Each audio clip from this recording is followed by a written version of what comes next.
اور جب مجھے فرسٹ ٹائم بتایا گیا کہ میری کلاس کی اسٹرینتھ جو ہے وہ 70 بچوں پہ جو ہے وہ مشتمل ہے، تو مجھے لگا کہ یہ تو 70 لوگوں کا مستقبل میرے ہاتھ میں ہے. اب جس طرح سے یہاں پر میں ایز اے پرائڈ اپنا میں نے شیئر کرنا ہے، یقین جانیے کہ اگر مجھے وہ اساتذہ نہ ملتے جن سے میں نے کچھ سیکھا، میں آج یہاں پر اپنا ایکسپیرینس بھی شیئر نہ کر رہی ہوتی. اور میں اسی ایکسپیرینس کو لے کے چلوں گی کہ جب میں نے کلاس لینی تھی اور جیسے میڈم نے ویژن کی بات کی ہے کہ you have to go for some sort of planning and discipline maintain کرنا ہے، تو مجھے لگتا ہے کہ اگر میں نے 5 سالوں میں کچھ سیکھا ہے تو تھوڑا بہت پہلے سے ویژن اور وہ ڈسپلن اینڈ کانشنس میں نے سوچا ہوا تھا، تو شاید اس لیے میں وہ پریکٹس بھی کر پا رہی ہوں. وٹ آئی ڈیڈ کہ میں نے کیا کیا، میں لکھنے بیٹھ گئی. کیا لکھا ہوگا میں نے، آپ مجھے بتائیں گے؟ جب میں نے اگلے دن پڑھانے جانا ہے کلاس میں اور میں نے کچھ پلاننگ کی ہوگی تو کیا پلان کیا ہوگا؟ Excellent. Excellent. That was the thing I did. I had no idea about lesson plan. I had no idea about any objective and mission. What I did کہ میں نے اپنے پرسنل ایکسپیرینسز لکھے، اور وہ ایکسپیرینسز کیا تھے کہ میں نے کالم کے اس جانب لکھا کہ مجھے کن کن اساتذہ نے متاثر کیا، اور کالم کے اس جانب لکھا کہ مجھے کن اساتذہ نے اس قدر زج کیا تھا کہ میرا ایسا مقام آیا کہ میں نے کہا میں نے پڑھنا نہیں ہے، یا یہ شخص یہاں پہ یا یہ خاتون یہاں پر کر کے رہی ہیں. بہت معذرت کے ساتھ لیکن ایسے اساتذہ بھی ملے. یونیورسٹی میں تھے نا، ہمارے پاس اتنی میرے بھی اندر وہ نہیں تھی کہ جب استاد بھاگ کر کہیں جا رہا ہے تو اس کو چھیڑتے نہیں ہیں. سائیکالوجی پڑھ رہے تھے، سائیکالوجی پڑھ رہے تھے، میں ٹیچر کے پیچھے بھاگ کے گئی اور میں کوریڈور میں جائی تو میں نے ان کو ان کے نام سے مخاطب کر لیا، مس ایکس وائی زی. وہ پیچھے مڑی ہیں اینڈ تمیز نہیں آپ کو بات کرنے کی.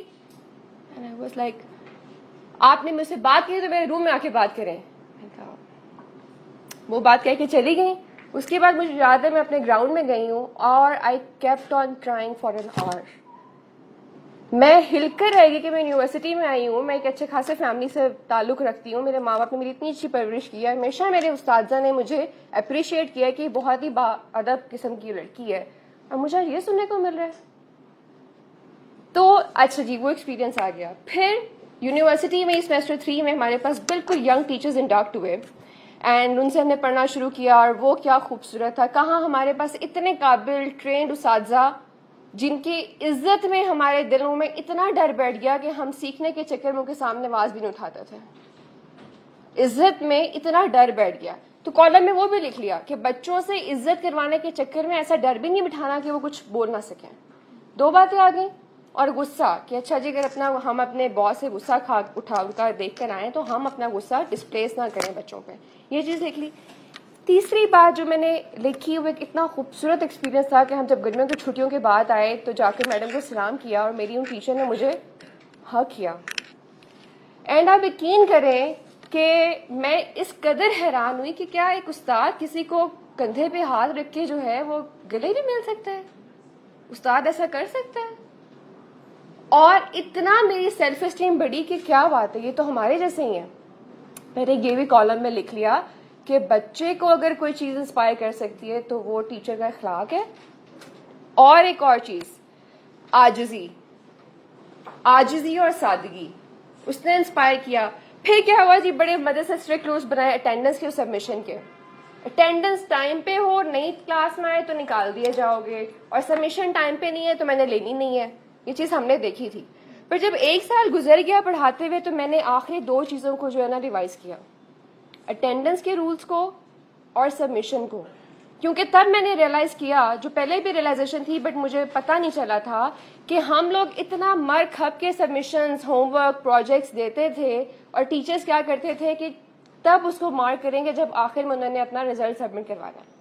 لیکن ہم جس مصیبت سے نکلے ہیں، والدین کو تنگ کیا، خود ٹینشن میں گئے، وہ کہاں گیا؟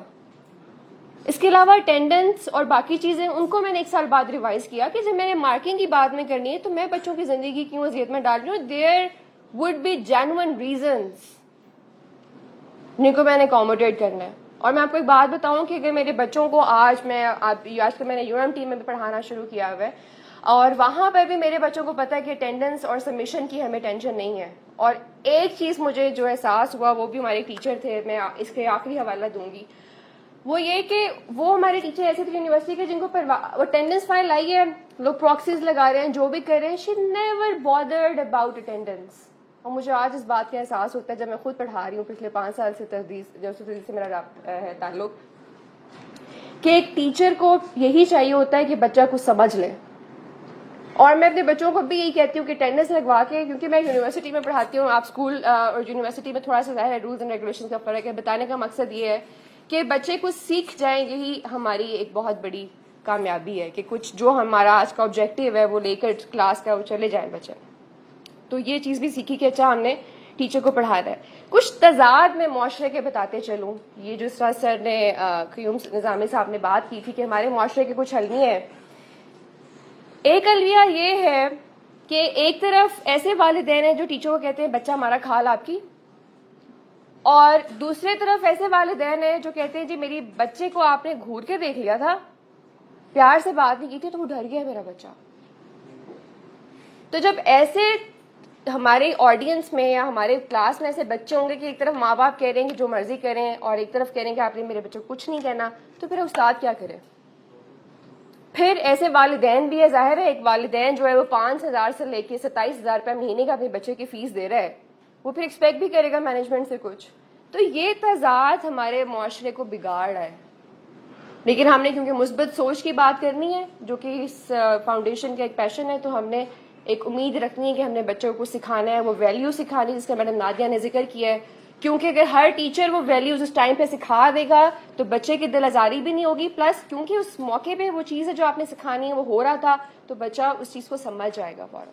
دوسرا تضاد یہ کہ یہ جو بہت زیادہ ہے ہمارے قوم کا المیہ یہ ہے کہ جس طرح کہ قیوم نظامی صاحب نے کہا تھا ہر شخص خدا بنا بیٹھا ہے, اور ہر شخص اپنے اوپر, ہم ایک طرف پرائڈ تلاش کر رہے ہیں لیکن اتنی ہماری انفلیٹڈ ایگو اور سیلف اسٹیم ہے کہ ہم پتہ نہیں کیا ہے, ہم بہت آسانی سے کسی دوسرے کو جج کر لیتے ہیں, اس کے بارے میں رائے قائم کر لیتے ہیں. ہمارا بچہ ہے, بدتمیزی کی ہے, فوراً رائے قائم کہ پتہ نہیں ماں باپ کیسے ہوں گے. والدین آئے غصے میں آپ سے کچھ بیان کیا ہے, فوراً رائے قائم ہوگی کہ یہ تو بڑے ٹف والدین ہیں. یا والدین آ رہے ہیں, ٹیچر نے کچھ کیا ہے تو فوراً ٹیچر کے بارے میں رائے قائم ہو جائے گی. یا اگر ہم اسکول ٹیچرز ہیں تو ہمارے لیے رائے قائم ہو جائے گی کہ یہ تو عام سے اسکول میں کرے, کتنی کو تنخواہ ہوگی, میں تو اتنا پیسہ کما رہا ہوں تو اس کی کیا وقت ہے. تو اگر ہم ایز اے ٹیچر, ہم ایز اے پیرنٹ, ہم ایز اے اسٹوڈنٹ اگر ترقی کرنا چاہتے ہیں یا اپنے بچوں کو سکھانا چاہتے ہیں تو پلیز ایک ویلیو ججمنٹ آپ بچوں کو بھی سکھائیں, اور خود بھی ہمیں سیکھنا ہے کہ ہم نے اگلے کے بارے میں فوری رائے قائم نہیں کرنی ہے کہ وہ اچھا ہے یا برا ہے, وہ قابل ہے یا وہ قابل نہیں ہے, کہ یہ کیا اس نے کیسے پروناؤنس کیا یہ ورڈ, ٹیچر ہو کے اس کو تو بولنا نہیں آتا, اس کی تو پروننسیشن ہی خراب ہے. تو جب تک ہم اپنے آپ کو ان چیزوں سے نہیں نکالیں گے, چھوٹی چھوٹی باتوں پہ جو ہم لے کر بیٹھ جاتے ہیں, تب تک ہم لوگ ایک ایسے معاشرے کی تشکیل نہیں کر سکتے ہیں جس کی ہمیں ضرورت ہے اس وقت پہ.